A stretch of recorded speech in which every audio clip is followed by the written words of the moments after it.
Shalom anak-anak, selamat datang kembali di kelas Ibu Yunia. Nah, bagaimana nih kabar kalian di rumah aja? Semoga kalian sehat-sehat selalu ya, dan juga tetap semangat terus untuk belajar bahasa dan sastra Indonesia. Nah, hari ini kita akan belajar mengenai teks resensi. Tentunya teks resensi tidak asing lagi kan buat kalian. Nah, tapi sebelum itu Ibu Yunia punya nih pertanyaan mendasar, mengapa sih kita harus belajar teks resensi? Yang pertama, apa sih pentingnya teks resensi bagi saya sehingga saya harus belajar teks resensi? Kemudian yang kedua, apa pentingnya teks resensi bagi saya sebagai pembaca karya sastra atau sebagai penulis karya sastra? Kemudian yang terakhir yang tidak kalah pentingnya adalah manfaat apa yang bisa saya petik dari meresensi suatu karya sastra, khususnya untuk perkembangan kepribadian saya dari hal fisik, kemudian emosional, intelektual, juga mental spiritual. Nah, jawaban yang pertama, apa sih pentingnya teks resensi untuk saya pelajari? Karena ketika saya atau kalian ingin mengapresiasi suatu karya sastra, maka kalian harus menilai bukan karya sastra itu, tentunya harus dong menilai karya sastra itu baik dari kelebihan, kelemahan, maupun apa yang menjadi kesan bagi kalian dari karya sastra itu. Sehingga itu sangat penting banget kalian untuk memahami teks resensi sehingga kalian bisa mengapresiasi teks resensi itu. Selanjutnya yang nomor 2, apa sih pentingnya dalam kita mempelajari teks resensi bagi pembaca atau bagi penulis? Kalau bagi penulis sendiri, itu dia dapat belajar untuk memperbaiki kesalahan-kesalahan dalam penulisan sehingga dalam karya sastra yang dibuat olehnya dapat semakin baik dan juga bisa semakin diminati oleh khalayak umum karena tentunya sudah direvisi atau mendapat komentar-komentar dari para pembacanya yang tentunya memperbaiki karya sastranya. Kemudian kalau bagi calon pembaca atau bagi kalian nih yang suka banget membaca karya sastra, ketika kalian membaca karya sastra pasti kan kalian ingin dong untuk mendapat cerita yang berkesan bagi kalian atau kalian bisa menikmati karya sastra itu. Untuk itu, sebelum kalian bisa merasakan karya sastra itu berdampak bagi kalian, maka kalian harus tahu dong apakah karya sastra atau isi dari karya sastra itu memiliki atau berisi tentang hal yang kalian minati. Nah, maka itu pentinglah kalian meresensi suatu karya sastra, baik itu prosa maupun yang bukan prosa ya, yaitu non fiksi. Karena ketika kalian meresensi, maka kalian bisa memutuskan mana nih karya sastra yang cocok untuk saya baca, untuk saya senangi gitu, karena sesuai dengan minat saya gitu. Kemudian yang tidak kalah penting lagi, jawaban dari yang nomor 3, yaitu kenapa sih atau apa sih manfaatnya buat saya misalnya petik gitu, yaitu adalah dimana ketika saya mengapresiasi suatu karya sastra, maka itu sangat mempengaruhi di dalam saya memahami, saya menghargai, saya menilai suatu karya sastra itu sendiri. Sehingga di sini ada banyak indrawi yang akan saya tunjukkan ya, dimana saya melihat ya, saya memahami karya sastra itu, saya mendalami dengan emosional, saya turut merasakan kejadian-kejadian atau peristiwa yang misalnya relate dengan hidup saya, atau bahkan membuat saya menjadi mengerti atau menambah pengetahuan baru akan ilmu pengetahuan lain, karena tentunya sastra berhubungan secara menyeluruh dengan ilmu pengetahuan yang lain. Karena tanpa disadari bahwa di dalam karya sastra itu, atau disadari atau tidak sadari, dalam karya sastra itu juga menjelaskan mengenai pengetahuan-pengetahuan, tetapi diramu menjadi indah di dalam karya sastra itu sendiri.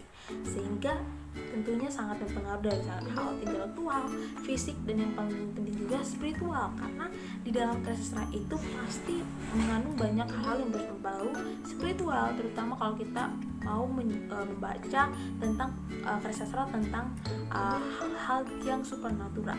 Nah, itu anak-anak. Nah, selanjutnya kita masuk di materi kita hari ini, yaitu tentang teks resensi. Apa sih pengertian resensi, Bu Yulia? Nah, teks resensi itu adalah dimana kita mengetahui atau kita mengulas, kita membahas mengenai karya sastra yang pernah dihasilkan oleh seseorang. Nah, seseorang ini siapa? Tentunya para penulis atau para sastrawan. Nah, selanjutnya apa sih isi dari resensi itu? Nah, dalam resensi ini juga berisi mengenai kritik gitu, atau sebaliknya kritik juga berisi tentang resensi. Kemudian resensi juga berhubungan dengan bagaimana kita melihat kembali karya sastra itu, kemudian kita menimbang dan kemudian kita menilai. Nah, lalu Bu Yunia, kalau begitu apa sih bedanya kritik dan juga resensi? Karena kalau kita mengkritik maka di sana juga ada resensi, sama saja kita meresensi. Sebaliknya juga begitu, Bu. Nah, memang keduanya itu saling berhubungan ya, anak-anak. Tapi yang menjadi pembeda antara kritik dan juga resensi adalah bahwa kritik itu berpusat pada penilaian isi buku secara rinci. Sedangkan kalau resensi itu hanya memberikan penilaian secara garis besar saja. Nah, sehingga resensi itu berisi catatan sebuah buku yang disertai komentar singkat. Mengapa dikatakan demikian? Karena kalau misalnya kita mengkritik suatu karya sastra, itu biasanya kita harus merinci dulu apa sih yang ada dalam karya sastra itu sendiri yang memengaruhi sang penulis untuk membuat karya sastranya, sehingga ketika kita mengkritik suatu karya sastra itu dapat tepat gitu, sesuai dengan isi atau berhubungan dengan penulis itu gitu. Jadi kita tidak hanya kita tidak salah untuk mengkritik suatu karya sastra. Kemudian selanjutnya kalau kita meresensi, mengapa dikatakan dia lebih secara garis besar? Karena ketika kita meresensi suatu karya sastra itu kita tanpa adanya pendalaman ya yang lebih dalam ya tentang latar belakang dari karya sastra itu sendiri gitu. Karena kita hanya mencoba untuk melihat kelebihan atau kelemahan dari suatu karya sastra itu sendiri gitu, dan kita tidak memperdalam untuk mengkritik ya setiap hal yang ada dalam karya sastra itu sendiri. Nah, itu sih yang menjadi pembeda antara resensi dan juga kritik. Selanjutnya kita harus memahami apa saja sih langkah-langkah dalam menulis teks resensi. Nah, seperti yang ada di slide ibu, bahwa ketika kita menulis teks resensi, maka kita harus memilih buku yang akan kita resensi. Artinya kita harus tahu buku mana nih yang misalnya kita suka baca, yang kita minati untuk kita baca, dan itu yang akan kita resensi. Kemudian kita membaca buku secara cermat ya, jadi dari sampulnya sampai sampul depan sampai sampul belakang, kita secara cermat memahami buku itu. Kemudian selanjutnya kita juga menyusun kerangka resensi. Nah, kerangka resensi ini itu bisa berisi ide-ide atau info-info yang kita peroleh ketika kita membaca karya sastra itu. Kemudian kita mengembangkan kerangka itu menjadi resensi itu, dan kita mengedit atau merevisinya sehingga jadilah suatu teks resensi. Nah, kemudian ada nih penekanan mengenai pokok-pokok yang dapat dijadikan sasaran dalam kita meresensi suatu karya sastra sehingga mempermudah kita. Nah, ini menurut Caravia 2001. Apa saja sih? Nah, ini Ibu Yunia minta maaf ya, ada typo. Jadi ini A, B, dan C. Nah, yang pada bagian A itu kita harus tahu dulu latar belakang. Mengapa harus tahu latar belakang? Karena pasti ya seorang penulis itu dia menulis seorang sastrawan, ketika dia menulis karya sastranya pasti ada latar belakang yang menjadikan dia itu termotivasi atau menginspirasi dia sehingga dia bisa menghasilkan karya sastra seperti yang sudah dia buat gitu. Nah, misalnya apa sih bagaimana sih kita bisa mengetahui latar belakang itu? Yaitu melalui mengemukakan tema dari cerita itu gitu, atau isi dari teks karya sastra itu gitu. Sebenarnya temanya seperti apa sih gitu, misalnya tentang cinta kah, atau tentang sahabat kah, keluarga kah, atau alam semesta. Nah, itu kita harus bisa tahu itu dari latar belakangnya gitu. Misalnya nih Seno Gumira ya, dia membahas tentang politik ya atau sejarah dari Orde Baru gitu, Jenderal Soeharto. Nah, di sini kan kita bisa tahu gitu kan latar belakang yang ditujukan ya pasti di seputar Orde Baru gitu, ada para gerilyawan, kemudian ada para pemerintah sipil. Nah itu kan juga bisa menjadi latar belakang gitu, sehingga bisa melahirkan tema yang membahas tentang sejarah. Nah itu kan dan itu juga sesuai dengan latar belakang penulis, yaitu dari Pak Seno Gumilar sendiri yang sangat tertarik dengan politik atau sosial yang ada di Indonesia pada masa Orde Baru. Kemudian selanjutnya kita juga bisa memberikan deskripsi singkat gitu ya. Deskripsi singkat itu lebih kepada sinopsis ya. Jadi intinya cerita dari novel atau cerpen yang kita resensi itu sebenarnya tentang apa sih gitu. Itu bisa kita lihat di sinopsis. Kemudian juga ada gambaran isi buku yang menjadi landasan penilaian. Nah itu dari latar belakang itu juga kita bisa melihat gambarannya, seperti yang Ibu Yunia berikan tadi, contoh mengenai Pak Seno Gumilar tadi gitu ya, dimana beliau itu sangat tertarik sekali dengan Orde Baru ya, sehingga itu juga yang bisa menjadi latar belakang mengapa cerpen dari beliau itu kebanyakan itu menceritakan tentang masa Orde Baru gitu.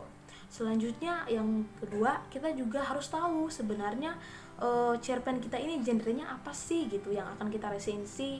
Cerpen atau novel yang akan kita resensi ini genrenya apa? Apakah romansa kah, kemudian horor kah, atau komedi gitu, sehingga kita bisa tahu nih arah kita mau kemana gitu. Selanjutnya keunggulan ya, kita bisa menemukan keunggulan dari cerpen itu atau novel yang kita resensi itu melalui hubungan ya antara bagian dengan bagian yang lain yang saling harmonis, jelas, dan juga masuk akal gitu. Jadi ketika kita membaca misalnya nih cerpen ya, karyanya Anafis, Robohnya Surakami, wah ternyata ini berkesinambungan ya, ceritanya gitu tentang seorang kakek gitu yang akhirnya dia mendengar perkataan dari seorang sehingga akhirnya dia memutuskan untuk membunuh dirinya. Nah itu kan berkaitan, kemudian juga menjelaskan tentang latar belakang dari tempat Suro itu seperti apa gitu. Jadi kehidupan kakek itu disorot dan itu semuanya tuh berkesinambungan atau saling harmonis gitu. Jadi tidak ada yang melenceng ya, misalnya ini di sini dia membahas mengenai, misalnya di cerita Surakami itu membahas mengenai kepercayaan ya, atau iman seorang gitu terhadap apa yang dia percaya, tapi tiba-tiba bahasnya kehalan lagi gitu, misalnya membahas kepada cinta seseorang yang putus gitu ya, seorang pasangan yang putus dengan kekasihnya gitu. Nah itu kan gak nyambung lagi, jadi gak harmonis dong isi dari cerpen itu. Nah itu bisa kita melihat juga keselarasan atau hubungan dari isi teksnya ya. Kemudian ya dari situlah kita bisa membahas keunggulan dari isi buku itu.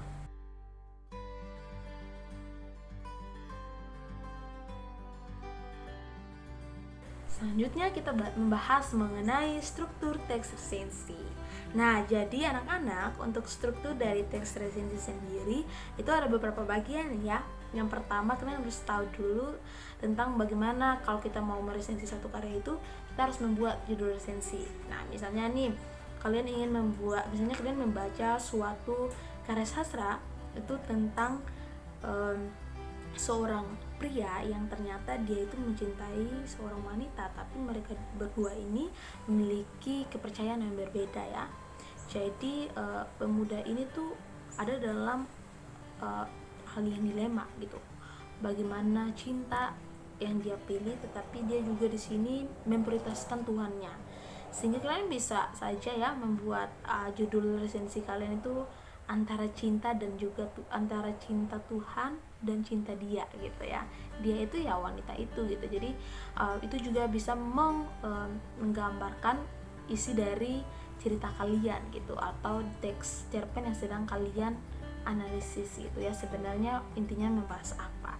Kemudian selanjutnya yang kedua, yang tentunya data buku ya, atau identitas buku itu seperti apa. Dalam resensi itu harus ada, itu wajib ada ya. Kemudian selanjutnya kalian harus membuat pembukuan. Nah, ada beberapa di sini ya. Misalnya yang pertama, memperkenalkan siapa tentunya atau pengarangnya atau sastrawan itu siapa yang menulis karya sastra itu. Nah, ini masuk ke biografi. Terus kalian juga bisa menambahkan kekhasan ya atau ciri khas dari sang pengarang atau sastrawan itu. Misalnya nih kalian membahas mengenai Seno Gumilar ya, yang sangat kental dengan masa Orde Baru ya, atau politik Orde Baru yang juga merupakan sejarah Indonesia. Nah, itu menjadi ciri khas dari beliau gitu. Atau kalian juga bisa membahas karya-karyanya yang lain ya, misalnya novelnya Adi Lestari ya, yang sangat kental juga dengan ilmu sains ya, atau spiritual gitu, yang beliau hadirkan dalam perpaduan di sastra dan juga sains di dalam novelnya ya, contohnya Supernova. Nah, itu juga bagus banget, itu juga menjadi ciri khas yang unik ya dari seorang sastrawan ya. Kemudian kalian juga bisa membandingkan buku yang sejenis yang sudah ditulis baik dari pengarang maupun dari penggarap sendiri maupun dari orang lain ya. Misalnya nih karyanya Seno Gumira ya, cerpennya itu kalian ingin membandingkan dengan judul cerpen yang lain ya. Misalnya kumpulan cerpen Seno Gumira yang tentang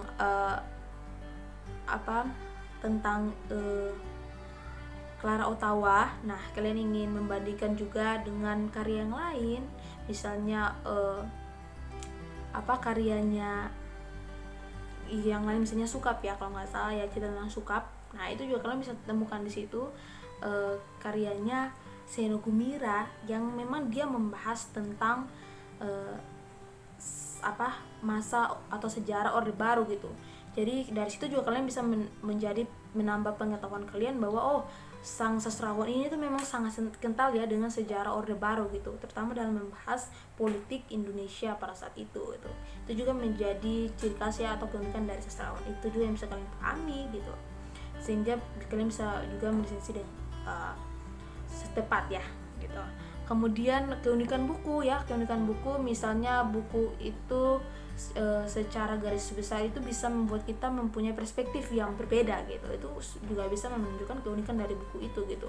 Misalnya kita pikir bahwa suatu karya itu yang kita baca, misalnya dia membahas atau lebih condong ke satu tokoh, sehingga kita juga terlena dan kita juga mendukung tokoh itu gitu. Misalnya ini kalau membahas tentang kejadian yang baik atau kejadian buruk atau tentang tokoh yang baik dan buruk, dan kita melihat di dalam cerpen itu tokoh ini kebanyakan dia tuh mendapat perlakuan yang buruk gitu, sehingga kita membela tokoh ini gitu. Bahkan kita judge bahwa tokoh yang ini itu salah gitu ya, tapi ternyata bisa saja isinya tuh kebalik. Maksud dari sastrawan itu justru yang kita judge ini, tokoh yang kita judge ini justru dia yang mengajarkan kita untuk belajar tentang apa yang ingin sastrawan sampaikan gitu. Jadi ada beberapa hal atau prinsip itu yang atau perspektif yang bisa menjadi wawasan baru buat kita gitu untuk memahami karya sastra. Kemudian dari situ juga kita bisa merumuskan tema gitu. Misalnya yang tadi sudah Ibu jelaskan temanya itu, jadi condongnya kemana sih gitu. Misalnya kayak romans kah, ke horor kah ya, atau ke komedi kah gitu. Jadi kita bisa tahu gitu ya. Kemudian ya kita akan memberikan kritik juga ya. Kritik itu lebih kepada kelemahan ya dari buku itu gitu, baik dari segi penulisan gitu atau mungkin ketidaksinambungan ya antara isi cerita. Nah, itu juga bisa menjadi suatu kritik yang bisa kita berikan juga kepada buku itu gitu. Kemudian yang terakhir ya pastinya kita akan memberikan kesan gitu. Misalnya cerita yang kita baca ya itu ternyata relate ya sama hidup kita, atau cerita itu tuh buat kita menambah pengawasan atau pengetahuan baru gitu. Wah, maka itu tentunya berkesan bagi kita gitu, sehingga kita suka banget sama cerita itu. Dan setelah itu juga kita akan memperkenalkan penerbit ya. Misalnya buku itu diterbitkan oleh siapa ya, misalnya Balai Pustaka, itu berarti udah terkenal banget nih kalau diterbitkan sama Balai Pustaka, karena kan kebanyakan sastrawan itu dari Balai Pustaka, atau misalnya Gramedia atau buku-buku atau penerbit buku yang. Nah, tiba saatnya kita masuk di struktur kebahasan dari teks resensi. Nah, secara garis besar itu struktur kebahasan dari teks resensi itu adanya konjungsi ya, anak-anak. Jadi konjungsi itu kalian pasti sudah tahu ya, kalau dalam KBBI kan konjungsi adalah kata penghubung kan ya. Tetapi kalau dari pendapat Vinoja itu konjungsi itu adalah kata tugas yang berfungsi untuk menghubungkan dua kata atau dua kalimat gitu. Jadi dia menghubung, sama juga sih kata penghubung gitu. Nah, kemudian dalam teks resensi sendiri dibuat lebih rinci gitu, atau dipersempit ya, kesimpulan gitu dari konjungsi-konjungsi apa aja sih yang ada di dalam teks resensi, supaya membuat kita semakin memahami struktur kebahasan dari teks resensi. Yang pertama tentunya ada konjungsi penerang ya, seperti bawah, yakni, yaitu. Kemudian yang kedua ada konjungsi temporal, sejak, semenjak, kemudian akhirnya. Ketiga ada konjungsi penyebab, yaitu karena, sebab. Dan yang terakhir pada bagian akhir itu biasanya itu teks resensi itu menggunakan pernyataan dengan kata jangan, harus, hendaknya. Itu berhubungan dengan saran ya, kepada pembaca gitu ketika mau membaca buku atau karya sastra itu. Nah, anak-anak, ini Ibu sudah membuat lebih rincinya dalam tabel ini atau dalam konsep ini. Jadi kalian bisa melihat ya, apa saja sih yang termasuk dalam konjungsi temporal, apa saja yang termasuk dalam konjungsi sebab, kemudian apa saja yang termasuk dalam konjungsi penerangan ya, serta bagaimana sih teks atau kata-kata yang menunjukkan itu tuh komentar ya atau saran gitu. Nah, ini bisa kalian lihat di sini ya.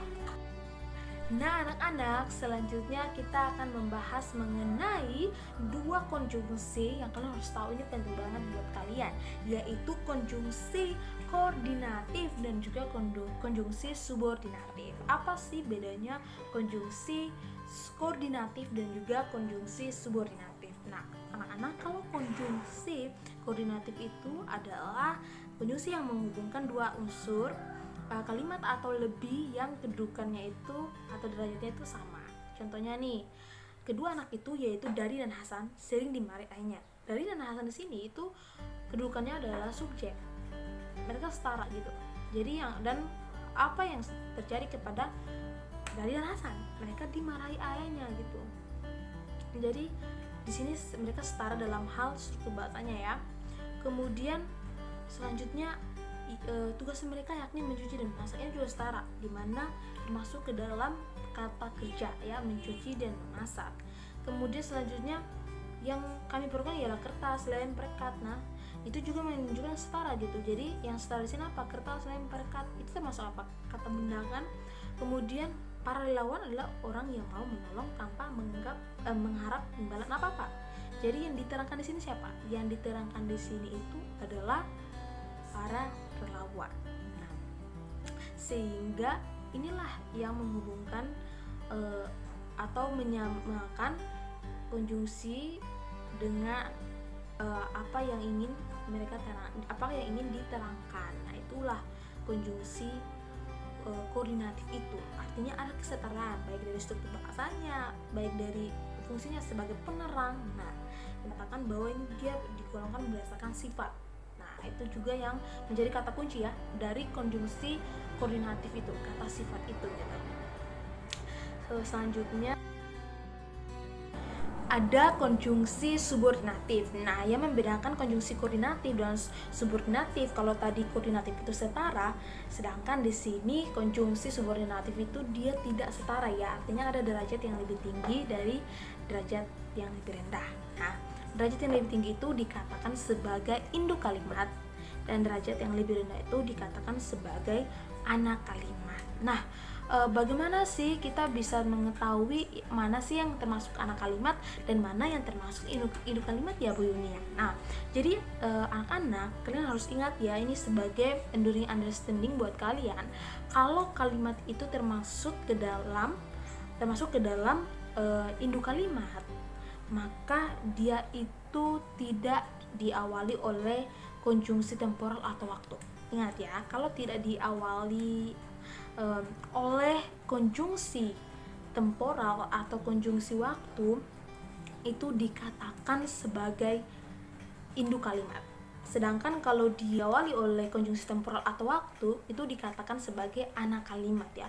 Contohnya, aku tertidur ketika ibu memasak. Jadi aku tertidur ini adalah induk kalimat. Kenapa dikatakan sebagai induk kalimat? Karena induk kalimat itu dia punya maknanya gitu, dan dia nggak terpengaruh dengan klausa atau makna dari anak kalimat ya. Misalnya nih kita bilang dari contoh tadi, aku tertidur dan ibu memasak. Nah itu hubungannya apa? Nggak mempengaruhi kan yang satu dengan yang lain kan? Atau tidak, struktur bahasanya juga nggak setara gitu kan? Nah itulah dikatakan sebagai konjungsi subordinatif itu gitu. Induk kalimat lebih tinggi daripada anak kalimat. Jadi anak kalimat itu, ibu tekankan lagi, selalu diawali dengan konjungsi temporal atau waktu, sedangkan induk kalimat tidak ya anak-anak. Jadi tadi contoh tadi, aku tertidur itu termasuk ke dalam induk kalimat, sedangkan ketika ibu masak itu termasuk ke dalam anak kalimat. Nah selanjutnya contoh ya itulah juga yang menghubungkan ya atau digolongkan ya, ada konjungsi sebab, akibat, dan juga konjungsi yang menyatakan waktu dan temporal. Kenapa? Karena di dalam konjungsi subordinatif itu kan nggak setara kan ya. Berarti kalau kita membahas sebab pasti ada akibat, tentunya nggak setara dong sebab sama akibat. Kemudian kalau kita membicarakan tentang waktu, pasti yang kalau saya yang sebelumnya pasti nggak berbicara tentang atau menandakan tentang waktu itu gitu. Jadi memang akan adanya ketidaksetaraan gitu di dalam kalimat-kalimat gitu yang menunjukkan konjungsi subordinatif.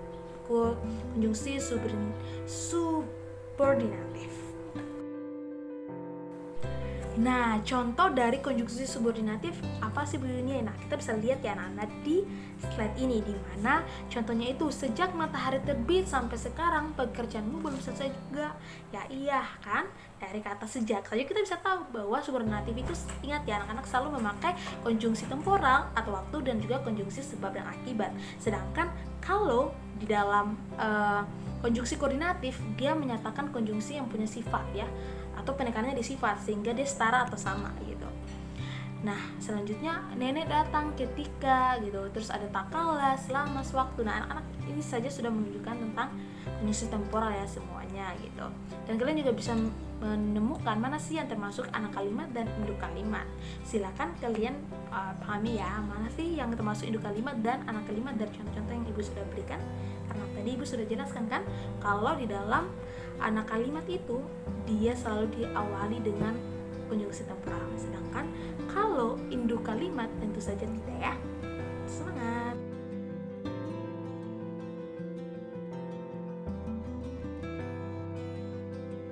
Nah anak-anak, jadi slide yang sebelumnya tadi itu akan kita bahas ya di kelas sinkronus atau tetap maya. Nanti ibu akan menjelaskan contoh analisis ya dari dua teks resensi supaya kalian semakin memahami tentang teks resensi itu seperti apa. Kemudian selanjutnya kita akan masuk kepada karangan. Nah, nanti kan kalian akan membuat kerangka nih dari karangan yaitu berupa cerpen. Ya kan kalian resensi, kalian membuat kerangkanya itu seperti apa. Nah untuk itu kalian harus tahu dong mengenai karangan itu seperti apa. Nah atau membuat karangan itu memulainya seperti apa gitu. Jadi di sini Buyumnya memakai model proses menulis atau MPM ya. Nah di mana kalian akan menentukan dulu topik dan mengumpulkan informasi dari cerpen yang kalian sudah baca. Kemudian kalian akan menentukan ya tujuan penulisan ini di mana untuk melihat kembali, menimbang, menilai teks sehingga perlu untuk dibaca. Selanjutnya kalian juga akan membuat model kerangka karangannya. Model kerangka karangan yang kalian buat ini dapat berupa kalimat. Kemudian kalian juga bisa membuatnya dalam bentuk kata kunci atau juga peta konsep ya. Itu tergantung dari kalian sendiri. Intinya resensi yang kalian buat ini akan kalian presentasikan nanti, atau karangan yang kalian buat ini akan menjadi versi kalian sendiri ya, atau kelompok kalian sendiri. Jadi ibu harap kalian tidak mengcopy paste jawaban ya dari resensi cerpen yang akan nanti ibu berikan tugas kepada kalian itu dari internet. Ibu harap kalian jujur sebagai bentuk pertanggungjawaban kalian kepada Tuhan untuk meresensi dengan pemahaman kalian sendiri, meskipun maknanya memang sama seperti yang ada di internet, tapi ibu harap sesuai dengan pemahaman kalian sendiri dan juga kreativitas kalian sendiri dalam hal membuat presentasi itu seperti apa. Kemudian itu juga sama. Nah, sebenarnya dalam langkah-langkah ini tuh nanti ada tahap revisi gitu dari ibu, terutama tentang karangan yang kalian buat ya, kerangka yang kalian buat mengenai meresensi cerpen yang akan ibu berikan gitu. Tapi menurut ibu, kalian kan juga sudah berdiskusi, kalian juga sudah memahami gitu seperti apa ya tes resensi itu. Jadi di sini ibu merasa bahwa kalian nanti akan langsung mempresentasikan kerangan atau kerangka yang kalian buat itu, dan nanti ibu nggak revisi lagi, kalian tinggal kumpul saja gitu. Dan mungkin nanti ibu hanya memberikan masukan saja di saat kalian presentasi seperti apa, tapi ingatlah bahwa di sini ibu hanya melihat pemahaman kalian gitu. Jadi kalian jangan takut kalau misalnya apa yang kalian sampaikan ini tidak sesuai, atau misalnya ternyata ada kesalahan gitu, itu nggak masalah ya. Setidaknya kalian sudah berusaha untuk meresensi, dan ibu melihat proses ya. Ibu memang melihat hasil proses, memang hasil juga ibu lihat, tapi ibu akan melihat proses yang mana perjuangan kalian dalam memahami karya sastra seperti apa, dan kalian memahami bagaimana cara meresensi yang benar seperti apa gitu. Oke, anak-anak. Nah, anak-anak, untuk membuat kalian lebih mudah ya untuk bisa membuat kerangka dari teks cerpen yang nanti ibu akan bagikan. Kan ibu kasih pilihan untuk kalian bisa buat dalam kalimat, peta konsep, atau kalian mau buat dalam ide per pokok atau topik juga it's okay, nggak masalah. Nah, tapi di sini ibu buat jadi peta konsep ya, kalau misalnya kalian mau pakai. Jadi nanti kalian akan menjelaskan buatnya judul cerpen atau novelnya yang ibu kasih itu. Terus judul resensi, seperti ibu sudah jelaskan bagaimana sih kalian dalam merumuskan judul resensi itu. Kemudian ada juga membuat data buku ya. Data buku itu adalah identitas dari buku itu. Kemudian biografi sastrawan, tentunya bagaimana kehidupan ya, atau latar belakang dari sastrawan itu seperti apa gitu. Kemudian kelemahan dan kelebihan dari teks resensi, dari teks cerpen yang akan kalian buat resensinya. Terus kalian juga melanjutkan dengan kata-kata yang menunjukkan kebahasan ya, seperti yang tadi kita sudah belajar. Kalian pasti sudah mengingatkan kebahasan apa sih, atau kata-kata yang menunjukkan struktur kebahasan dari teks resensi. Misalnya kata sejak, nah itu menunjukkan konjungsi temporal kan. Nah, jadi ibu harap, dan juga yang lain-lain juga begitu ya, sinopsis juga begitu, ulasan juga begitu, dan juga rekomendasi. Nah, di sini yang ibu tekankan, ketika kalian membuat kerangka-kerangka ini, ibu tidak mengharapkan ya kerangka yang terlalu padat. Artinya kalian membuat kerangka ini, kalian memasukkan banyak teks gitu. Yang ibu mau itu kalian hanya buat poin-poin aja gitu ya, seperti misalnya yang ibu sudah buat di sini nih. Ibu sudah membuat keterangan ya di peta konsep ini, kalau kalian mau mengikutinya, bahwa hanya memberikan poin-poinnya saja. Jadi nanti pada saat kalian presentasi, kalian tinggal menjelaskan gitu, penjelasannya itulah. Makanya ibu menyarankan kalian untuk seperti itu yang kalian lakukan gitu, karena yang ibu lihat dari poin-poin saja sudah cukup, tetapi bagaimana argumen dan tanggapan kalian itu yang ibu ingin lihat nanti dalam presentasi gitu. Jadi ibu harapkan jangan terlalu padat ya kalian ketika membuat kerangka ini, cukup hanya poin-poin saja yang kalian berikan. Nah, anak-anak, jadi sekian ya kelas asinkronus kita. Dan ibu harap dari penjelasan ibu Yunia, semoga kalian semakin memahami teks resensi dan kalian siap untuk mengerjakan tugas yang akan ibu Yunia berikan, terutama tugas terbimbing ya di saat kelas sinkronus nanti ya. Dan siap juga untuk mengerjakan tugas sendiri nanti pada saat kelas asinkronus. Oke, anak-anak, semangat ya terus, sampai bertemu nanti di kelas sinkronus. God bless you.